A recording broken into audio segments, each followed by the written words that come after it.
بسم اللہ الرحمن الرحیم وَأَصْحَابُ الْيَمِينِ مَا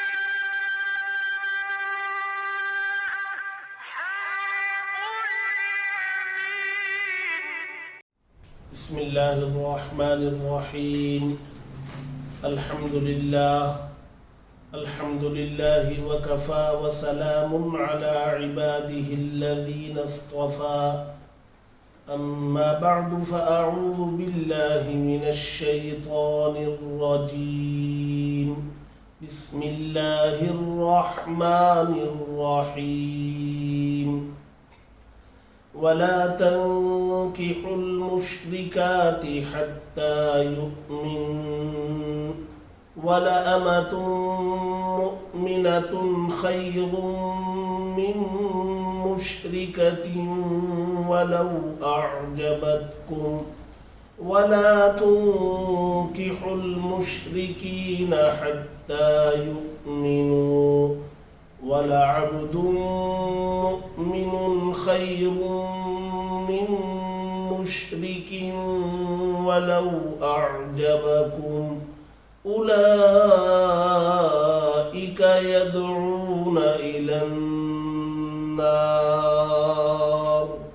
والله يدعو إلى الجنة والمغفرة بإذنه ويبين آياته للناس لعلهم يتذكرون صدق اللہ العظیم۔ معزز حاضرین، پارہ نمبر 2 اور سورہ بقرہ کی آیت نمبر 221 پڑھی گئی، جس کے تحت گزشتہ مجلس میں بھی گفتگو کی گئی تھی۔ بتایا گیا تھا کہ سب سے بڑی دولت اللہ تبارک و تعالیٰ کی انسانوں کے لیے وہ ایمان ہے۔ جن کو یہ ایمان نصیب ہوا وہ سب سے بڑی دولت کے حامل ہیں۔ دنیا کے دیگر مذاہب اور مذہب اسلام کے درمیان یہ فرق ہے کہ دیگر مذاہب کے ماننے والوں کے یہاں سب سے زیادہ قیمتی چیز ان کی اپنی جان ہوا کرتی ہے، اور مذہب اسلام کے ماننے والوں کے یہاں جان سے زیادہ قیمتی ایمان ہوا کرتا ہے۔ یہ فرق ہے۔ یہ ایمان اللہ تبارک و تعالیٰ کی جانب سے عطا کردہ عظیم نعمت ہے، اور اس کی حفاظت کی ذمہ داری اہل ایمان پر، صاحب ایمان پر رکھی گئی ہے۔ اس ایمان کی حفاظت کرنا ہماری ذمہ داری ہے۔ ایمان توحید پر قائم ہے، توحید و رسالت پر قائم ہے، اور جو توحید و رسالت سے ہٹ جائے وہ ایمان سے خارج ہے۔ توحید اللہ کو ایک ماننا، اور جہاں اللہ کو ایک ماننا نہ پایا جائے، ایک سے زائد اللہ کو ماننا پایا جاتا ہے، تو وہ ایمان نہیں ہے، وہ شرک ہے۔ اللہ تبارک و تعالی نے بھی قرآن مجید کے اندر اور حضرت محمد مصطفیٰ صلی اللہ علیہ وسلم نے احادیث میں ایمان کو نقصان پہنچانے والی باتوں کا ذکر فرمایا، ہدایت فرمائی، تعلیم فرمائی کہ ان چیزوں سے ایمان کو نقصان پہنچ سکتا ہے، لہذا ان چیزوں سے بچیں، اوروں کو بچانے کی فکر کریں، پوری کوشش کریں کہ جب دنیا سے جانے کا وقت آئے تو ایمان سلامت رہے، اور ایمان کے ساتھ دنیا سے جانا مقدر آئے، نصیب میں آئے، اس کی کوشش، اس کی فکر کرتے رہنا چاہیے۔ قرآن مجید کے 4 پارے میں نکاح کے موقع پر پڑھی جانے والی آیت کا میں نے حوالہ دیا تھا. اس میں اللہ تبارک و تعالی نے صاف طور پر ارشاد فرمایا تھا کہ تمہیں اس حال میں موت آئے کہ تمہارا ایمان سلامت رہے. اس آیت میں اللہ تبارک و تعالی نے ایمان کو نقصان پہنچانے والی ایک چیز کا ذکر فرمایا. وہ چیز یہ ہے کہ اللہ تبارک و تعالی نے فرمایا مردوں کو خطاب کر کے کہ تم غیر مسلم عورتوں سے، شرک کرنے والی عورتوں سے نکاح نہ کرو، انہیں اپنی رفیق حیات، شریک حیات اور بیوی نہ بناؤ. اسی طریقے سے مردوں کو خطاب کر کے فرمایا اپنی لڑکیوں کو ماتحت رہنے والی لڑکیوں کا نکاح غیر مسلم شرک کرنے والے مردوں سے نہ کرو. یہ حکم ایک تو وجہ اللہ تبارک و تعالی نے صاف طور پر یہاں ارشاد فرمائی. اس کی وجہ کیا ہے؟ اللہ تبارک و تعالی نے یہاں جو وجہ ارشاد فرمائی میں وہ ذکر کروں گا. اس سے پہلے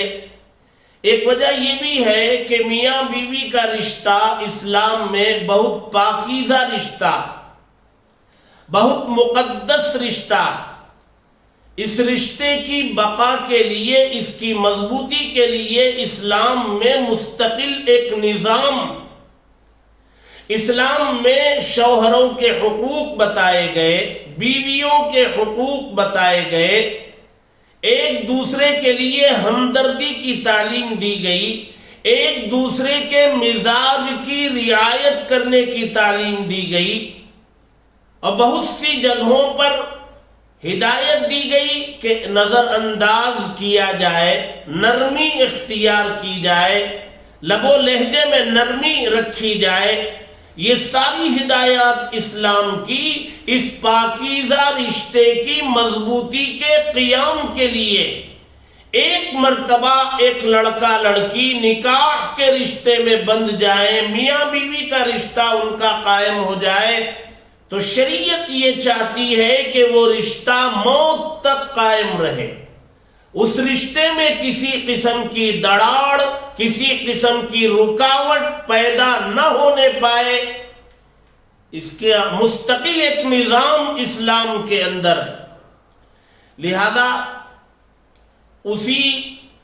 نظام کو قائم رکھنے کے لیے یہ حکم اس نظام کے قیام میں بھی مفید ہے. یہ حکم اس لیے دیا جا رہا ہے کہ تمہارا مذہب توحید پر قائم ہے، وحدانیت پر تم قائم ہو، اور جس سے تم نکاح کر رہے ہو وہ اس کی ضد شرک پر قائم ہے. ان دونوں کا آپس میں نکاح نہیں ہو سکتا، نہ کرو. اس کی وجہ ایک یہ ہے کہ دونوں کا مذہب الگ الگ ہونے کی وجہ سے دونوں میں رشتے کی نبھاؤ کی شکلیں پیدا نہیں ہو سکتی. مزاج میں اختلاف ہوگا، وہ اپنے مذہب پر عمل پیرا ہوگا، یہ اپنے مذہب پر عمل پیرا ہوگی، اور دونوں میں کبھی نہ کبھی کہیں نہ کہیں اس کو لے کر کے بات بڑھے گی،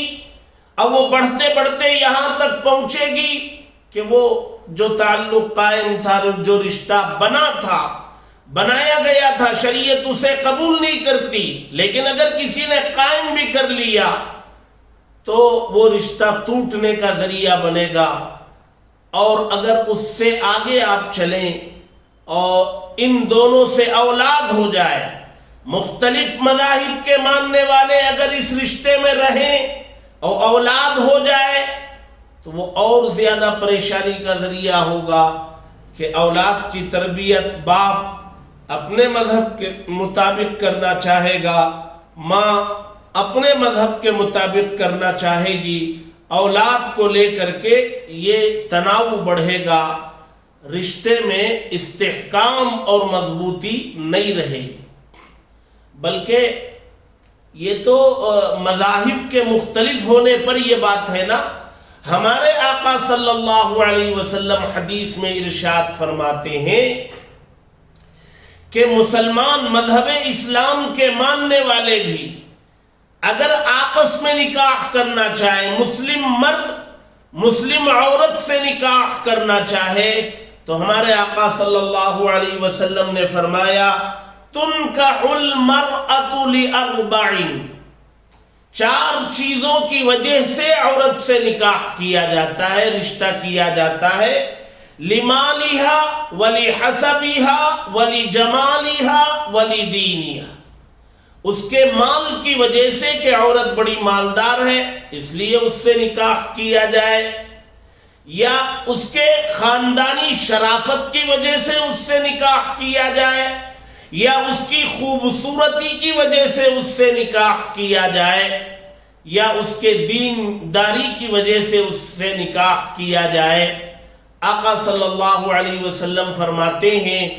کہ مسلمان مرد مسلمان عورت سے نکاح کرنا چاہے تو ایمان تو ہے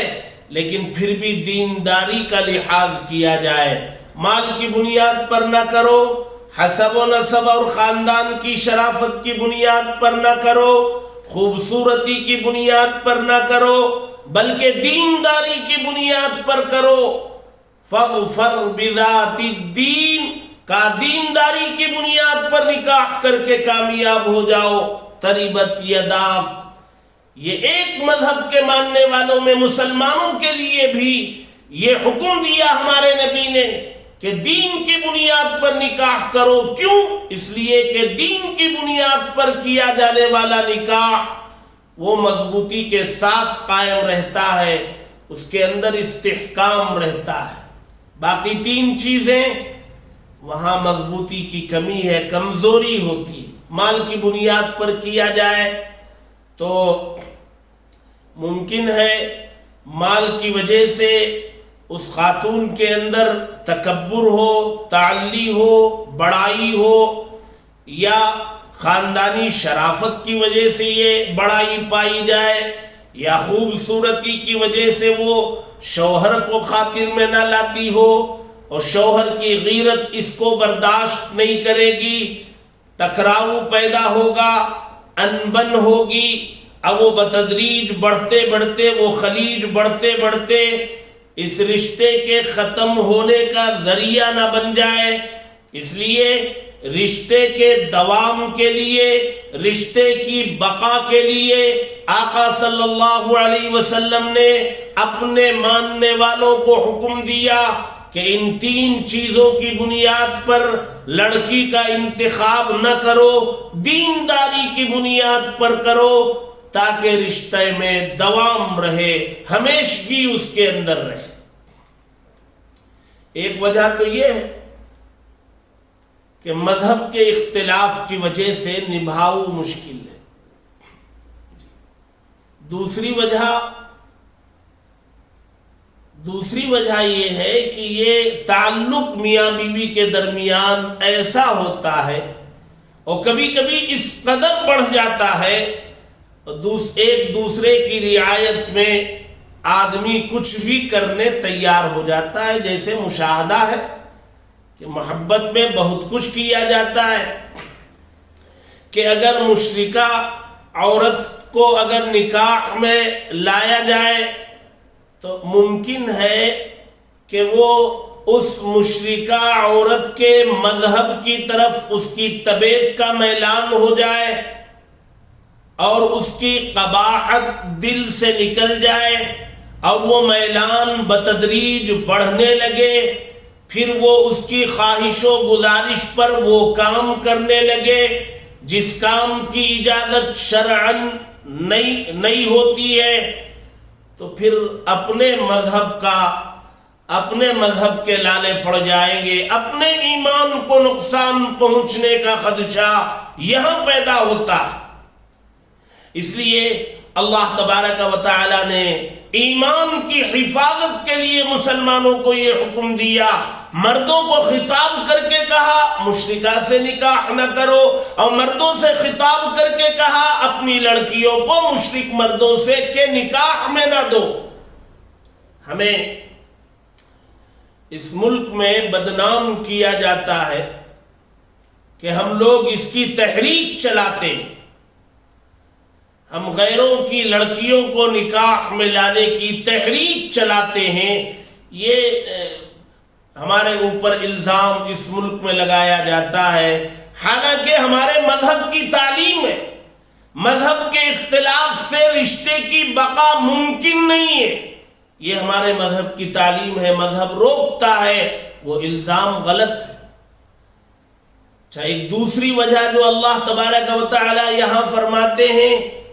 کہ بھی اللہ تبارک و تعالی نے یہ حکم کیوں دیا، کا وجہ اللہ فرماتے ہیں اولئک یدعون الی النار، اللہ فرماتے ہیں یہ لوگ بلاتے ہیں آگ کی طرف، یہ لوگ تمہیں آگ کی طرف بلاتے ہیں، جہنم کی طرف بلاتے ہیں، تم ان کی طرف مائل ہوگے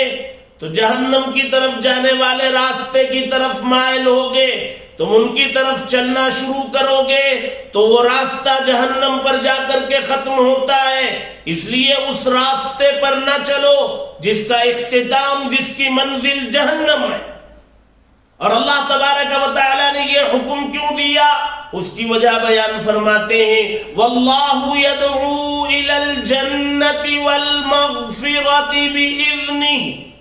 اور اللہ تبارک و تعالی تمہیں بلاتے ہیں جنت کی طرف، مغفرت کی طرف۔ اللہ تبارک و تعالی یہ روک کر تمہیں جنت کی طرف بلانا چاہتے، تم مومنہ عورت سے نکاح کرو تاکہ وہ تمہیں جنت کی طرف لے جانے کا راستہ بتلائے، تمہارے لیے جنت کے راستے میں کوئی رکاوٹ نہ بنے، کوئی خطرہ کھڑا نہ ہو۔ اس لیے اللہ تبارک و تعالی نے یہ حکم دیا۔ پتہ چلا کہ اللہ تبارک و تعالی ہمارے حق میں کتنے مہربان، وہ جو اللہ تبارک و تعالی نے قرآن مجید کے شروع میں سورہ فاتحہ میں اپنا تعارف کراتے ہوئے فرمایا الحمدللہ رب العالمین، تمام تعریفیں اس اللہ کے لیے ہیں جو دونوں جہانوں کا پالنہار ہے، الرحمن الرحیم، بڑا مہربان نہایت رحم والا ہے، بڑا مہربان کس کے حق میں؟ بندوں کے حق میں، نہایت رحم والا۔ دیکھو اس آیت سے اللہ تبارک و تعالی یہ بتلانا چاہتے ہیں واللہ یدعو الی الجنہ، اللہ تبارک و تعالی تمہیں جنت کی طرف بلانا چاہتے ہیں، والمغفرہ، مغفرت کی طرف بلانا چاہتے ہیں۔ اور یہ بات صرف اس ایک حکم میں نہیں، اللہ تبارک و تعالی کے جتنے احکامات ہیں ان سب احکامات کے ذریعے اللہ تبارک و تعالی جنت کی دعوت دینا چاہتے ہیں، جنت میں لے جانا چاہتے ہیں۔ ہمارے جنت میں جانے کو اللہ تبارک و تعالی پسند کرتے ہیں، اس لیے یہ احکامات دیتے ہیں، اور ان احکامات پر عمل کرنے والا وہ جنت کے راستے پر چلنا شروع کر دیتا ہے۔ لیکن آج کا ماحول میں اور آپ جانتے ہیں کہ ماحول کیا ہے، ماحول دین سے دوری کا ہے، اور یہ دین سے دوری ایک قدم آگے بڑھ کر کے اب دین بیزاری کا دور شروع ہو گیا ہے۔ دین سے دوری تھی تو قریب لانا ممکن تھا، تھوڑی کوشش کرتے قریب لے آتے، لیکن اب دین بیزاری کا دور شروع ہو گیا ہے۔ دین کی بات کرو تو لوگ بیزار ہو جاتے، لوگ سوال کرتے ہیں کہ ان معاملات میں دین کی کیا ضرورت ہے، مذہب کی کیا ضرورت ہے، اس قسم کے سوالات کرنے لگے ہیں۔ قرآن مجید کی یہ آیت بتلاتی ہے کہ ایمان کی حفاظت کی فکر اللہ تبارک و تعالی بھی فرما رہے ہیں، اور جناب محمد الرسول اللہ صلی اللہ علیہ وسلم بھی فرما رہے ہیں، اور قرآن مجید کے اندر صاف طور سے یہ حکم اللہ تبارک و تعالی نے ارشاد فرمایا، اور اللہ تبارک و تعالی آخر میں فرماتے ہیں وَيُبَيِّنُ آيَاتِهِ لِلنَّاسِ لَعَلَّهُمْ يَتَذَكَّرُونَ، اور اللہ تبارک و تعالی اپنی آیتوں کے ذریعے، اپنے احکامات کے ذریعے لوگوں کو کھول کھول کر یہ احکامات بیان کرتے ہیں تاکہ لوگ نصیحت حاصل کریں، تاکہ لوگ اس سے عبرت حاصل کریں، تاکہ لوگ اس پر عمل کرنا سیکھیں۔ آج کے ماحول میں اسکول، کالج اور آگے کی تعلیمات کا جو ماحول ہے، جہاں مخلوط نظام تعلیم، گھروں میں دینی تعلیم و تربیت کا نظام وہ کمزور پڑ گیا، اور عصری تعلیم کے عنوان سے ہمارے نوجوان بچے اور بچیاں باہر نکلیں، اور اسکولوں کالجوں میں اختلاط کا ماحول ملا، تو اس ماحول نے بڑا نقصان پہنچایا۔ بہت بڑی تعداد میں لوگ ارتداد کا شکار ہو رہے ہیں، دین سے باہر ہوتے جا رہے ہیں، مذہب سے باہر ہوتے جا رہے ہیں۔ سب سے قیمتی چیز ایمان ہے۔ آپ صحابہ اکرام رضوان اللہ تعالی علیہ مجمعین کی تاریخ اٹھا کے دیکھیں، ہمارے نبی صلی اللہ علیہ وسلم نے صحابہ اکرام کی اس مختصر جماعت کو ایمان گھول کر پلا دیا تھا، ان کے خون کے ایک ایک قطرے میں ایمان رچ اور بس گیا تھا۔ آپ کو حضرت بلال رضی اللہ تعالی عنہ کا واقعہ معلوم ہے، ایمان لانے پر کتنے امتحانات سے انہیں گزارا گیا، ان کی بدن ننگا کر کے کوڑے برسائے جاتے تھے، اور گرم گرم ریت پر ان کوڑے برسائے ہوئے زخموں کو کے ساتھ لا کر کے لٹا دیا جاتا تھا، اوپر سے بھاری چٹانیں رکھ دی جاتی تھی تاکہ وہ ہل نہ سکیں، اور کہا جاتا اس عالم میں کہو کہ تمہارا جو ایمان ہے میں اسے چھوڑتا ہوں، اور ان کی زبان سے نکلتا، آزمائش کے اس مرحلے میں بھی زبان سے نکلتا، احد احد، اللہ ایک ہے، اللہ ایک ہے۔ یہ اللہ کے نبی صلی اللہ علیہ وسلم کی وہ تعلیم و تربیت کا نتیجہ تھا کہ انہوں نے گھول کے پی لیا تھا کہ ایمان کے ساتھ رخصتی یہ سب سے بڑی کامیابی ہے، جان جائے تو جائے پر ایمان سلامت رہے۔ شاید آج اس سلسلے میں بہت کمی ہے، آپ بہت سارے واقعات دیکھ سکتے ہیں، حضرت خباب کا واقعہ ہے، حضرت خبیب کا واقعہ ہے، جی صحابہ اکرام کے واقعات بھرے پڑے ہیں، جو ایمان کے ساتھ دنیا سے رخصتی کو جنہوں نے قبول کر لیا لیکن اپنے ایمان پر حرف آنے نہیں دیا، جان قربان کر دی لیکن ایمان اپنے ساتھ لے گئے، اسی ایمان کے ساتھ لے جانے پر نعرہ لگایا خدا کی قسم میں کامیاب ہوں اس لیے کہ ایمان ساتھ۔ آج ہمارے لیے اس ایمان کی فکر کی بہت زیادہ ضرورت ہے۔ ہمارا جو زمانہ وہ فتنوں کا زمانہ ہے، قدم قدم پر فتنے ہیں، ایمان کے لٹنے کے ذرائع قدم قدم پر ہیں، ڈکیت بیٹھے ہوئے، ایمان پر ڈاکہ ڈالنے والے اسباب و ذرائع بھرے پڑے، ایمان کا بچانا بہت مشکل ہے۔ اللہ کے نبی صلی اللہ علیہ وسلم نے فرمایا ایک زمانہ آئے گا کہ لوگوں کو ایمان پر قائم رہنا ایسا مشکل ہوگا جیسے آگ کا ڈلا ہتھیلی پر رکھنے کے برابر۔ ہم لوگ آگ کا ڈلا ہتھیلی پر رکھ نہیں پاتے، نہیں رکھ سکتے ہیں۔ اللہ کے نبی نے فرمایا ایمان پر قائم رہنا، ایمان کو بچانا آگ پر ڈلا رکھنے کے برابر ہوگا۔ شاید یہی وہ زمانہ ہے، ہم اپنی آنکھوں سے دیکھ رہے ہیں، سن رہے ہیں، ہزاروں واقعات ایسے ہیں جہاں ہماری نوجوان نسل ایمان کو بچانے میں کامیاب ہو نہیں پا رہی ہے۔ ضرورت اس بات کی ہے کہ ہمیں اپنے ایمان کی قدر و قیمت پر اپنے نوجوانوں کی تربیت کرنا اور ایمان کی حفاظت کے لیے ذہنی طور پر انہیں تیار کرنا، یہ ہم سب کی ذمہ داری، ہر والدین کی ذمہ داری۔ اپنے بچوں کو چاہے جائیداد چھوڑ کر ہم نہ جائیں، ان کے لیے کچھ اسباب و ذرائع اپنی اولاد کے لیے چاہے نہ چھوڑیں ہم، لیکن اتنا ضرور کر لیں کہ ہمارے جانے کے بعد ہمارے بچے ایمان پر قائم رہیں گے، اس کا ہمیں اطمینان رہے۔ جانے سے پہلے یہ یقین رہے کہ بچے ہمارے اپنے ایمان پر قائم رہیں گے۔ اس طریق پر اپنے بچوں کی تعلیم و تربیت کر دینا ہم سب کی ذمہ داری ہے۔ اللہ تبارک و تعالی قرآن مجید کی اس آیت کی روشنی میں ایمان کی قدر و قیمت بتانے کی جو کوشش کی ہے اور جو ایمان کا وزن بتایا گیا، اللہ تبارک و تعالی ہم سب کو سمجھنے کی توفیق عطا فرمائے اور ایمان کو اس کا